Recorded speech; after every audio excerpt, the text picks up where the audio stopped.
So today, I'm going to introduce Doug Shapiro. He's our keynote speaker for today. Now, Doug has a very impressive career as a media executive, but that's actually not why he's here today. He's here because he writes the best and most objective essays about what's happening in the space right now with generative AI. And I think it's worth thinking for about 45 seconds why he writes. Now, George Orwell says there are 4 reasons why someone writes. Number 1 is sheer egoism. Doesn't need an explanation, especially for an audience of people that work in the movie industry. But that is not Doug. That is not Doug. Number 2 is aesthetic pleasure, just rubbing words and ideas together. Number 3 is for a political purpose.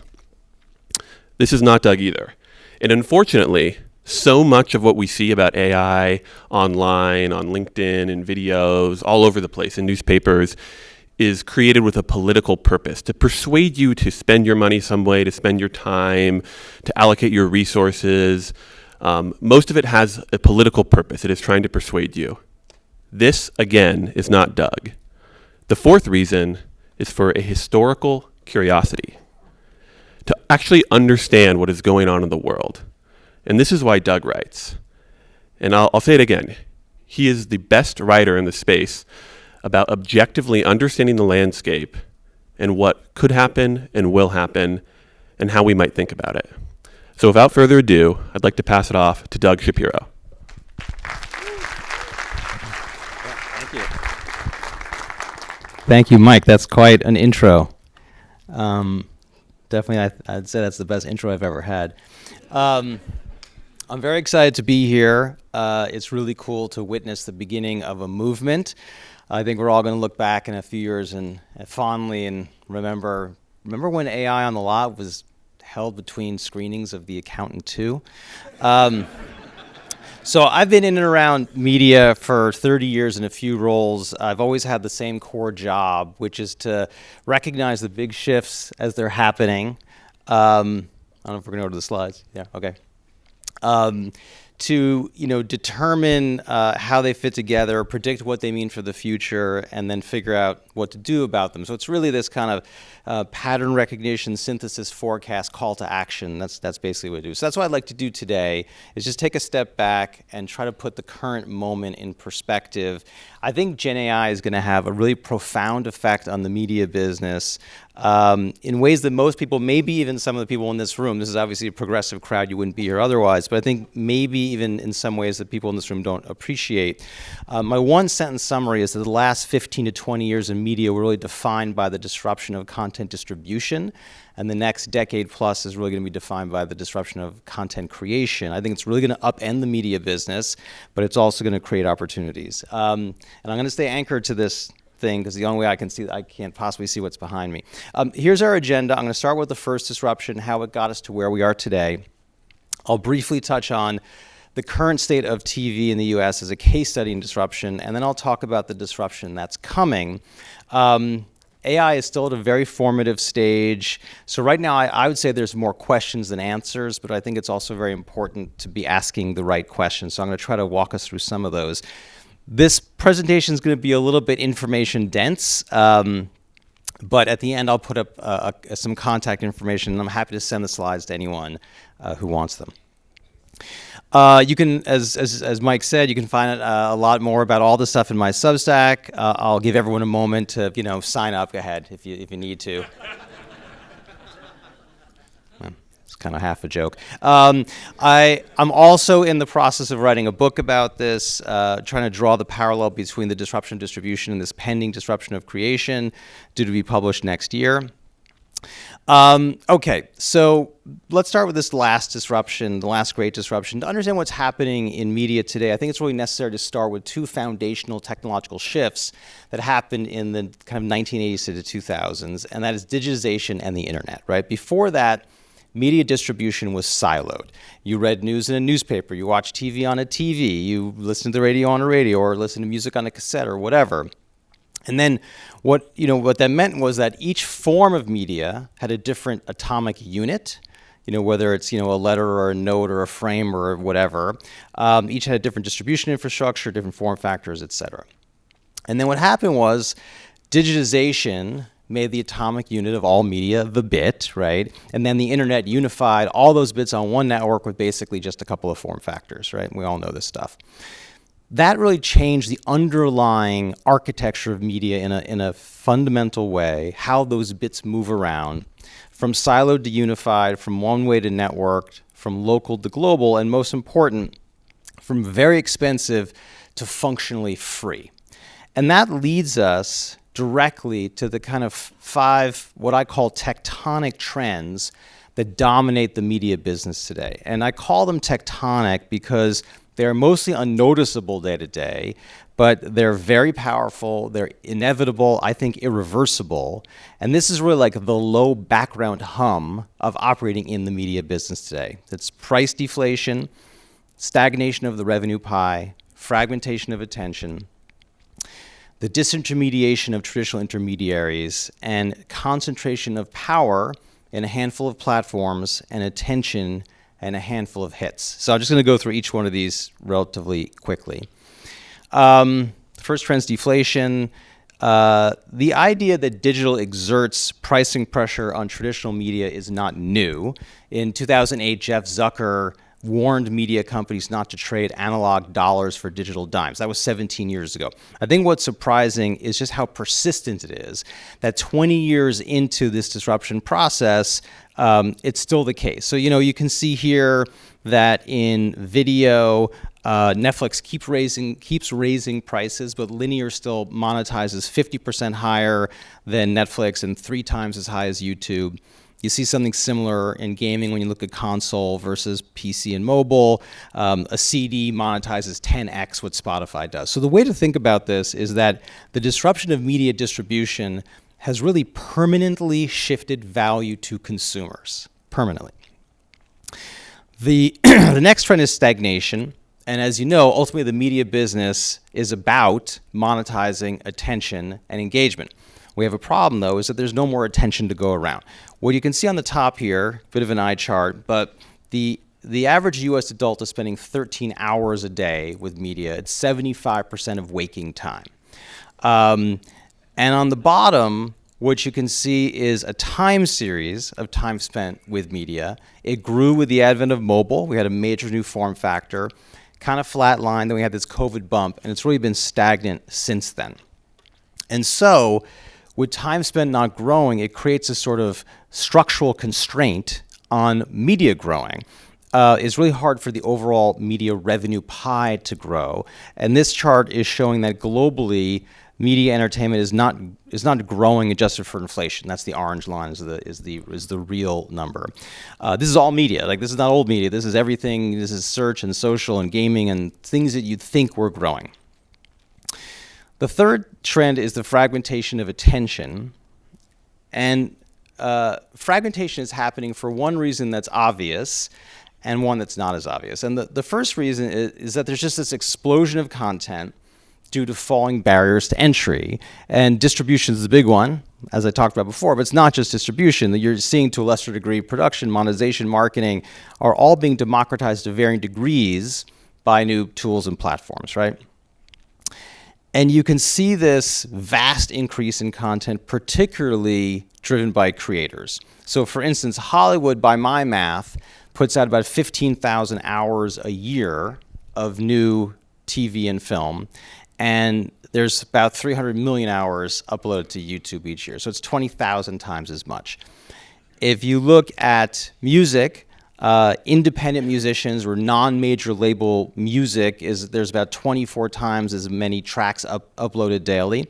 And you see a similar thing happening in gaming, where there's, maybe 10,000 games available on Xbox, there's 200,000 on iOS, and a lot of those are independent games. And all of these numbers are going to get only more dramatic as GenAI advances. Like, none of this is really showing you the impact of AI yet. The pushback is most of this. I think you may have just said it. What did you just say? Someone said something. No, nobody said anything. I'm imagining stuff. That's a bad sign. Anyway, if somebody had said something, they would have said, the pushback here is a lot of this stuff sucks. And that is true. A lot of this stuff is not good. A lot of it is empirically unwatchable, whatever. It's not even AI slop, it's human slop, but it's slop.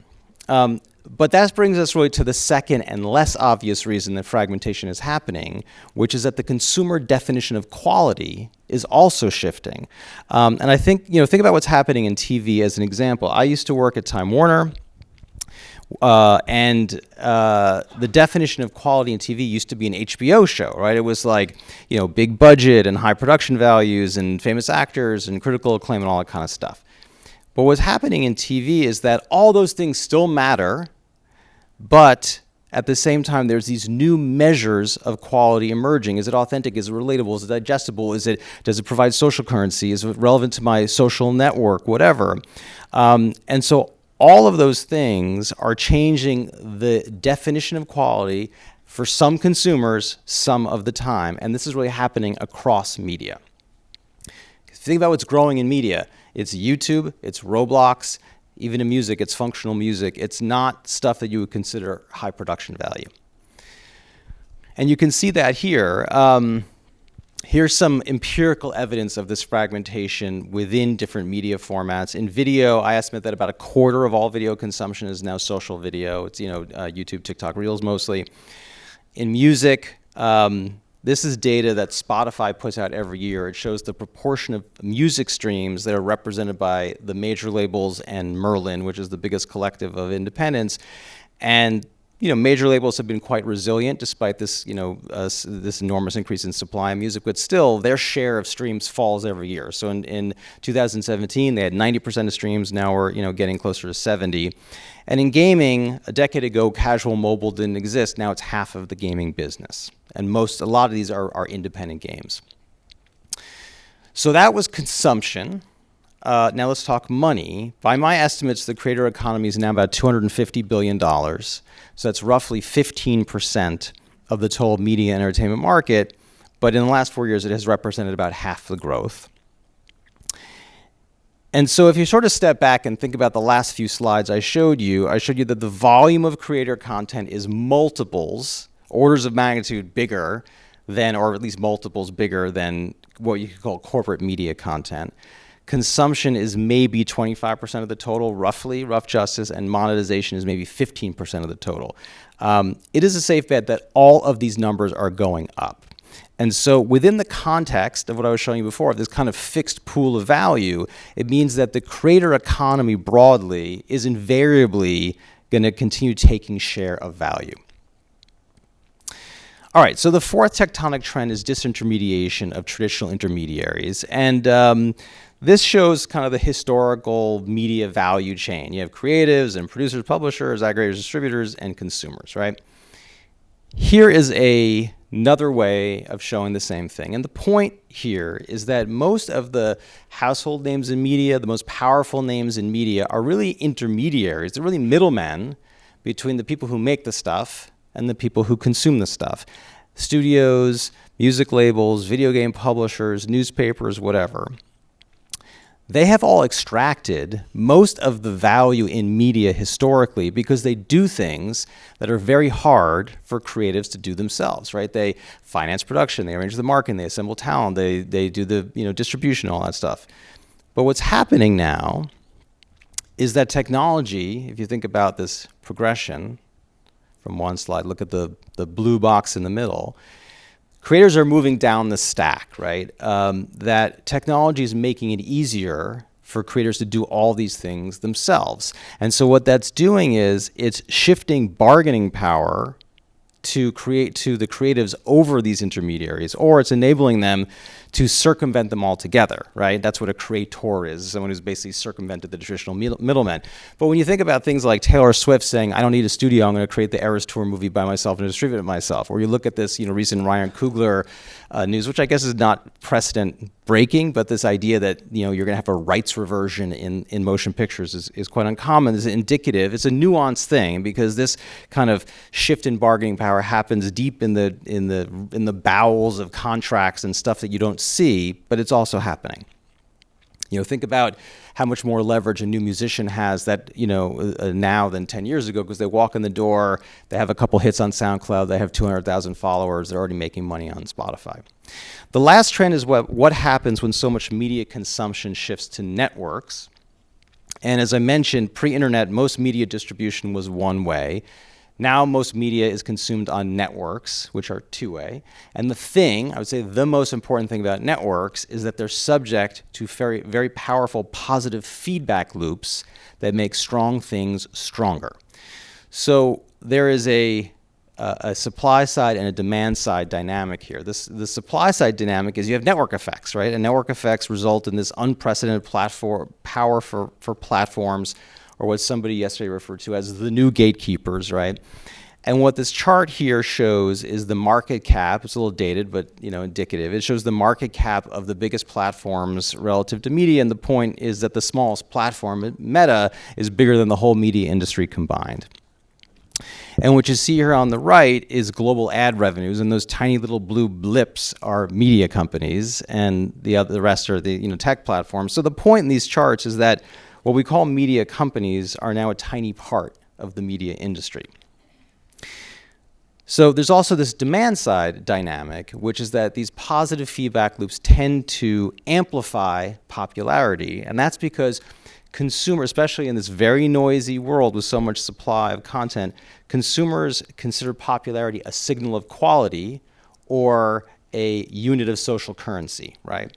So you see what's popular, you consume what's also popular. So the biggest hits are getting bigger than ever, and you have these big cultural touchdowns. You have Taylor Swift, you have GTA, you have Barbenheimer, whatever.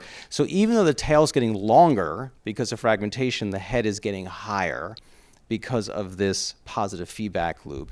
And you end up with these kind of power law-like distributions. I don't even know if you can read this, but I guess you can. This is like the first time anyone's ever been able to read this slide. But anyway, this is an analysis I did on box office and on patrons on Patreon, and songs on Spotify, titles on Netflix. And so it's subtle, but if you look at a time series, you actually see that these are becoming more extreme over time, is that the head is getting relatively higher and the tail is getting relatively longer.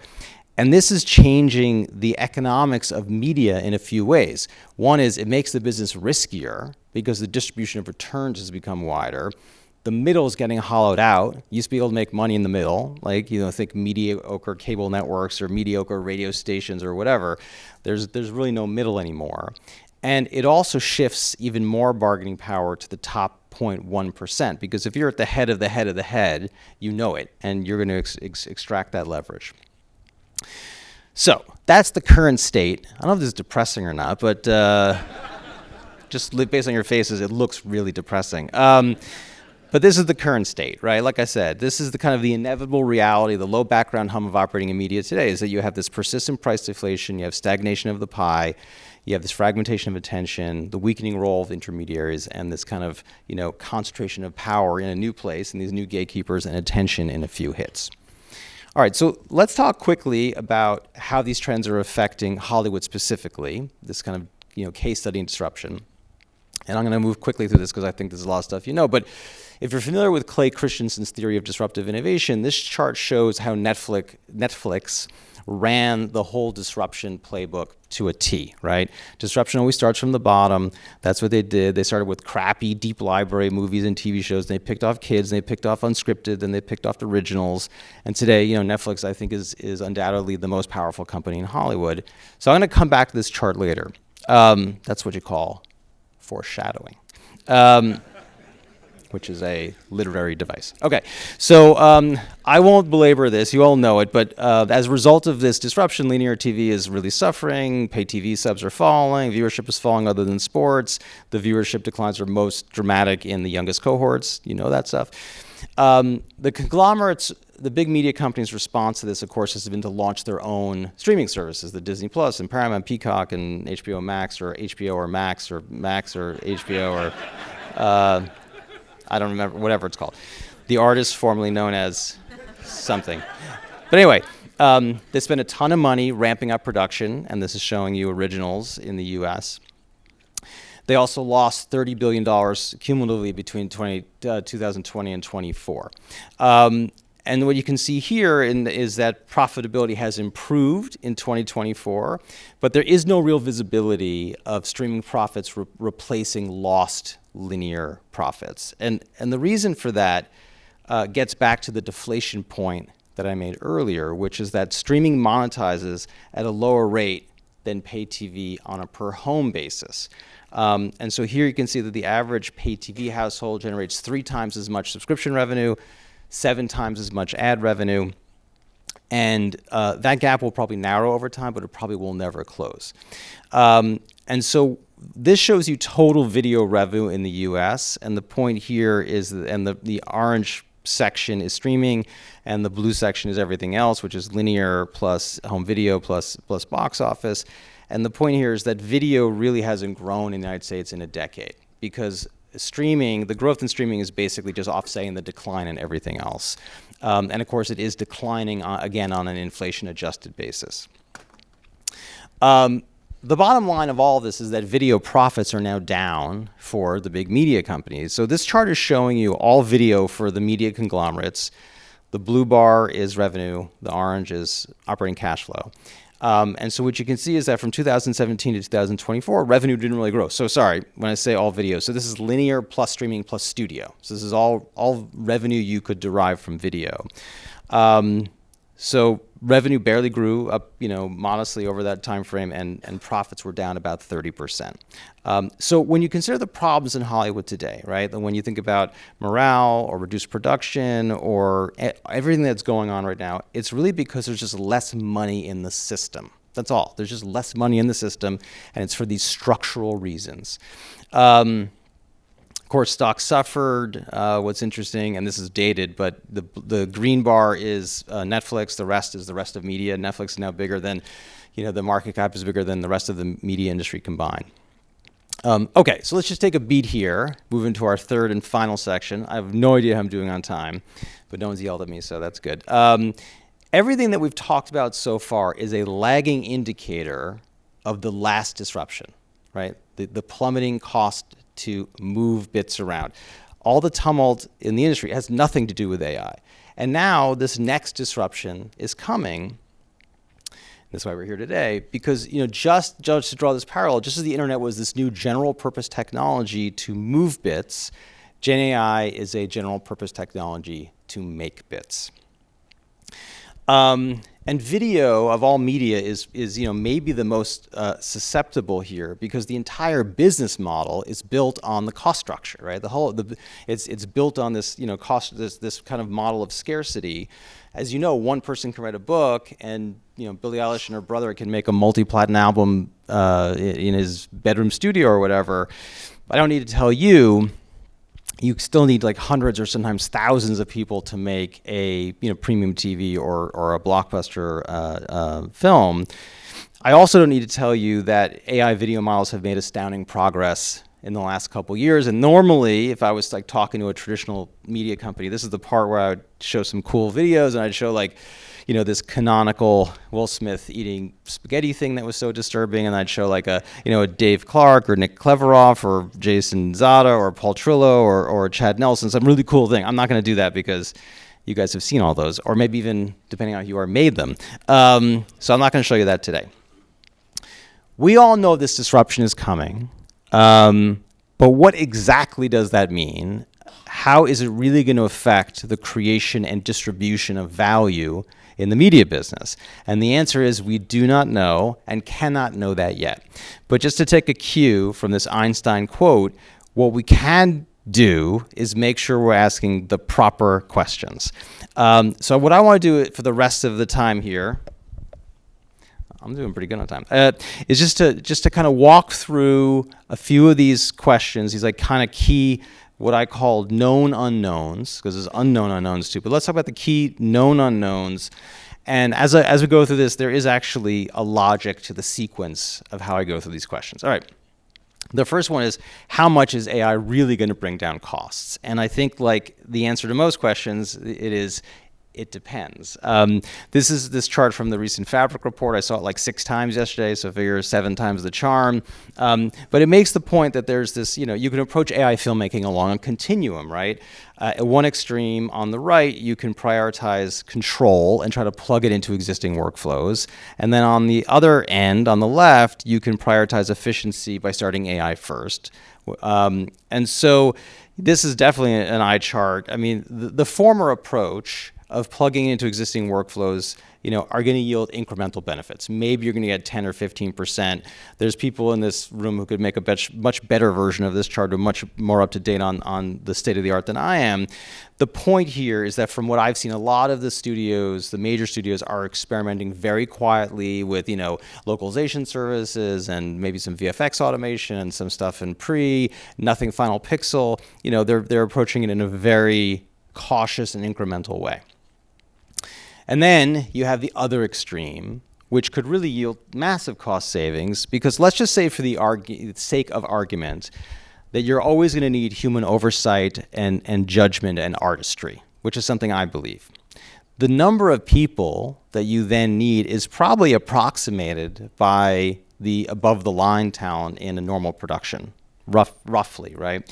And on the average blockbuster film, that's less than 20% of the cost. And so what that means is that other 80%, all below the line, the post-production, today on a traditional blockbuster film, that's like $1 to $2 million a minute, right?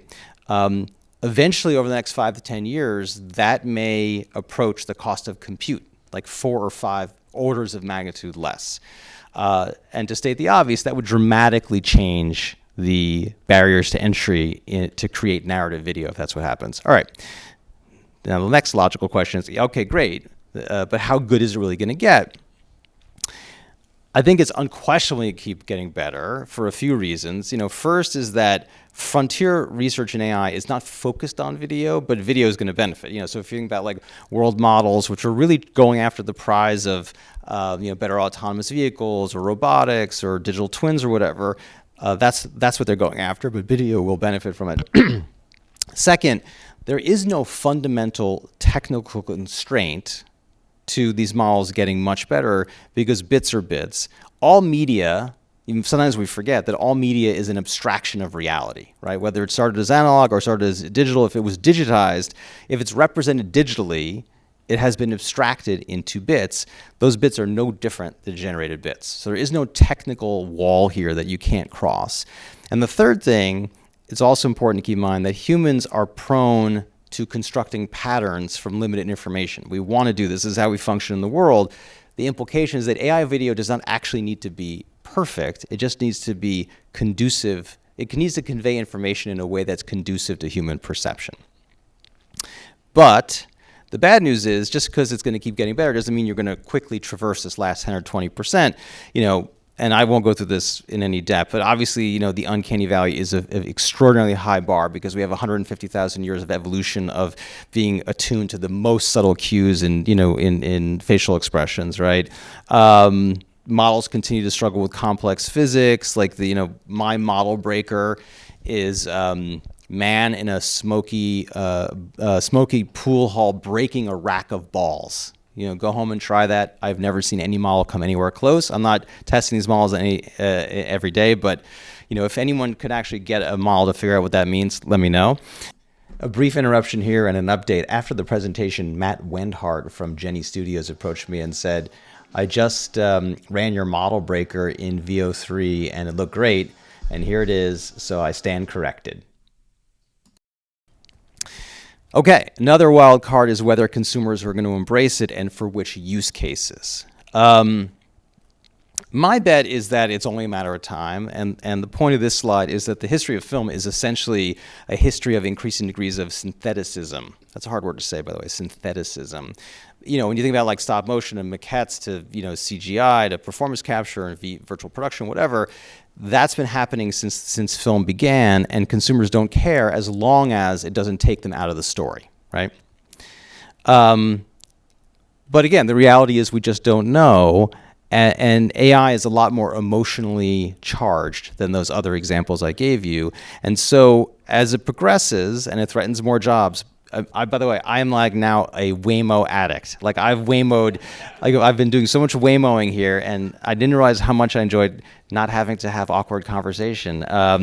But anyway, I mean, like you could just see there will potentially be this very visceral backlash, to especially, you know, if people are losing jobs, and especially if it's a genre that is intended to convey some sort of humanity, right? So you can imagine that along this continuum, you know, some genres are going to pose less resistance than others. So, you know, social and memes will be first, and then ads and animation and music videos, and then educational and docudrama. You know, obviously comedy and drama will be the very last to go, if ever. Okay, so we're building here, believe it or not. The next logical question is, all right, then how disruptive will it be to Hollywood? If you don't work at a traditional studio, you may think that you actually don't have a dog in this fight, and I would say you do. Everyone has a dog in this fight, because the more disruptive it is, the less profit there's going to be for everybody. And I think, you know, just to make this point, implicit in this question is that disruption can mean different things. Sometimes it means that a business is destroyed, like what digital photography did to Kodak, and sometimes there's room for the new competitor, as is the case with, you know, Airbnb and Marriott, right? So disruption does not always mean death. It just means that there's a new entrant in the market, they're going to take some share. In this case, GenAI has the potential to be extremely disruptive, because I think it's going to exacerbate the low-end disruption that's already happening. And what this is showing you is this chart on the left, is that YouTube is now the #1 streaming service to televisions in the United States. More than Netflix, and it's more than everything else combined. You know, it's more than Hulu plus Max plus Roku plus Tubi plus Peacock, but whatever. It's more than all of those. And on the right, you can see the time series of this, that is up 50% in the past 2 years.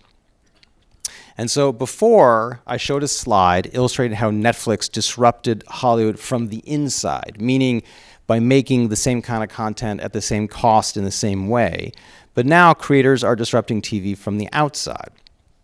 And as I said before, the way disruption always works is it starts from the bottom. And so what's happened here is that creators, as exemplified here with this YouTube line, have already picked off kids. You know, the kids business is gone. YouTube has taken it over. The most popular kids show in the world is Cocomelon on YouTube.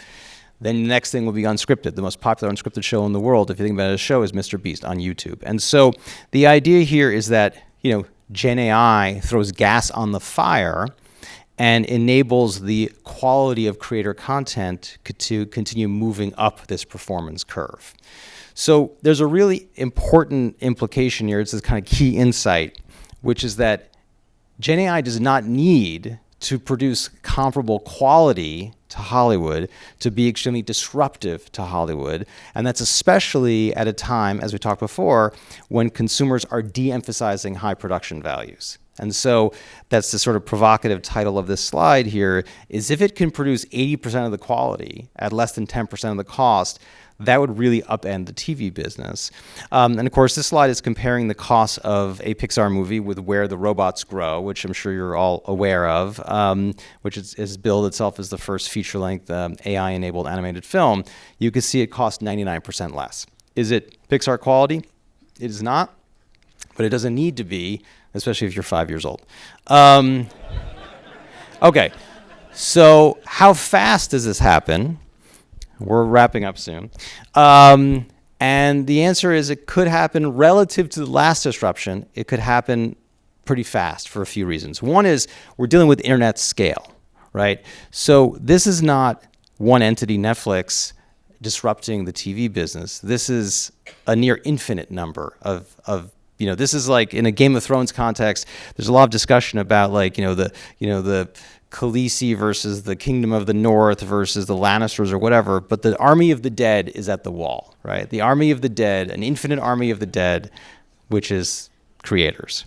And so, which is not to denigrate them. And it's actually a really bad analogy because I hope I don't spoil this show that was on like however many years ago, but at the end, Arya does the thing with the knife and anyway, whatever. It's a bad analogy because the White Walkers all died. But sorry if you were going to watch it tonight. But anyway, before I mention that Hollywood puts out about 15,000 hours of fresh content a year, YouTube has 300 million hours uploaded a year. What that means is that if 0.01% of that 300 million hours is considered competitive, and that's why I don't use the word comparable, but competitive, that would be double. That's 30,000 hours a year. That's twice Hollywood's annual output. Second is that the last disruption required a huge lift in infrastructure, digging trenches, pulling fiber, cell towers. You don't need any of that anymore. You also don't need this huge change in consumer behavior in terms of adopting broadband, adopting streaming. The third thing is that the major studios are really not well positioned to head this off for a variety of reasons. They're, obviously there's unresolved legal issues. They're afraid of talent backlash. I think the biggest problem is just cultural. They were disrupted by a change in content distribution. Content creation is much more core to what they do. And I think that, I haven't seen that many traditional studios here, which I think is kind of telling. Okay. Second to last question? I think second to last question. Is our current thinking too limited? Most of the focus that I've heard at this conference over the last day is really about making TV shows and movies more efficiently, doing the same thing for less. My bet is that that's not going to be the killer use case of GenAI. All new media starts out as an imitation of the prior medium, or what's called skeuomorphism, right? The first magazines were static PDFs. The first films were basically recorded stage plays. The first online video was like download or streaming. And then what happens is, and really a new medium only really flourishes when the creatives figure out what are the unique attributes of this medium and how do we use it to do unique things, right? And so, in online publishing, it's hypertext links and infinite scroll and embedded, video and blogs and newsletters, blah, blah. Anyway, you could read this. But, just think about video, and we have short form and vertical and ASMR and new content formats and vlogs and all this stuff, live streaming, whatever. So the question here is, and I want to give a prop to Mike, not only because he gave me such a lovely introduction, but we were talking about this over a beer once, and he's like, I don't want to do that. I want to do something that's noomorphic. I'm like, noomorphic? I like that. So Mike gets credit for coining the word noomorphic. Question is, what is the noomorphic? What are the noomorphic applications of generative AI video? We don't know yet, right? But what we do know is that GenAI has some unique attributes. It's cheap, which means you're going to see a lot, broader representation. You're going to see, maybe A/B testing at scale. You're going to see things like much more fan creation, much more individual creation. We could have a world, in 5 years where the biggest competitor to media consumption is media creation, right? What does it mean for something to be rendered in real time, right? Like the idea of, contextual or personalized or emergent or interactive, whatever, you can get the idea here. So I'm just going to caution you all from thinking too narrowly about what GenAI can do. All right. No, actually, there's two more questions. This all leads to another obvious question, which was posed yesterday, which is, what is the business model of an AI-first studio? And I would say that if it's just to make movies and TV shows more cheaply, that's going to work maybe in the near term, as the major studios are really stuck. They're calcified. They're stuck with legacy workflows and much higher cost structures. I don't think that's a sustainable model longer term, because with no barriers to entry, new studios are going to keep cropping up. I'm sure you saw this. This is the chart from the Fabric Report, 100 studios globally. What does this look like in 5 years, right? Is this 1,000, 10,000? There's 130 million YouTube channels. Is this going to be 130 million? I don't know. It depends how you define a studio, right? Also, the big studios are going to lag behind, but they're eventually going to catch up. And so what you see here on the right is what happened to animation post the release of Toy Story. The orange blob thing is CGI, and the blue is hand-drawn or traditional. And the point is that it took basically over a decade after the release of Toy Story, but CGI eventually took over the animation business. And I think that will happen here. Eventually there will be a Toy Story moment in GenAI, and I think all the studios will be awakened from their complacency. So, publishing is really a cautionary tale here, because when the internet came in, it crushed the barriers to entry in publishing. That was obviously really bad for any kind of incumbent traditional publisher. This is a chart for Lee Enterprises, which is a portfolio of local papers, got demolished. But the very same low barriers to entry that paved the way for Vice and BuzzFeed and Mashable and Mike were also ultimately their undoing. So this is a cautionary tale. Okay, last and final question, and the most important one, is this. What is still scarce when content approaches infinite? Because the good news is that when one input into the production process becomes abundant, other things get scarcer and more valuable. And here's my list. I'm thinking about this list and revising this list all the time. One is compelling original stories, right? Like, what is GenAI great at? Derivative. It's great at doing things that are kind of like something else. So things that are truly original in an intentional way, not like randomly original or accidentally original, I think are going to be more valuable than ever. Distribution, curation, obviously more stuff. A lot of these actually, as I go through them, are through the lens of the consumer. What filters are consumers going to use to cut through this enormous volume of stuff, this infinite volume of stuff? This is not only algorithmic curation, this is also editorial curation. I mean, that is basically what influencers are, right? Is like, who do you trust? I think trust is, if data was the new oil 10 years ago, I think trust will be the new oil. Consumer time and attention, and what I mean by that is there's a lot of entities that have time, whether it's, brands, or you're in today everyone's an ad network, right? Like, you're on your Uber app and you're seeing ads. Wherever you are, there's ads. That attention is very valuable. First party data, tracking, monitoring, and measurement is a mess as it is. Cross-platform, it's going to get much worse. Marketing prowess, right? That's going to be more important, more valuable than ever to cut through the clutter. Real authenticity, provenance, and craft, that's going to be, I think there's going to be a lot of media where people care a great deal about the backstory of how that was created, the underlying human connection of it. Fandoms and community. I think people will choose content sometimes based on the community that is built around that content. Trusted IP and brands, nostalgia and library. You can't create authentic nostalgia, right? That's an oxymoron. IRL experiences, like, how do you create scarcity out of something? I think a lot of creators are still going to want professional validation. I think that's one of the saving graces for the major studios. And you can think about what the music labels did, which is this is what they did, is that their value proposition to creators or creatives really changed as the barriers to entry to create and market and distribute went down, and they became these kind of brand magnification marketing machines. And every new musician who rises from the tail of SoundCloud or whatever, the first thing they do is they cut a major label deal. They want the validation. And lastly, talent relationships are also going to matter. So my closing point here is that I think this is the question, the single most important question that's going to determine how value is created and redistributed in media in the next decade. And I think we all should be, continually asking ourselves this question, and making sure that whatever we're working on, we're focused on, at least somewhere in the background, we're thinking about what is still going to be scarce. All right, so with that, I will stop. I said I promised that I'd put up the, if you want the slides, the bottom QR code is my contact page on my website. Happy to send it to you, and happy to take questions if we have like 4 minutes. Are we out of time? Oh, okay. Thank you.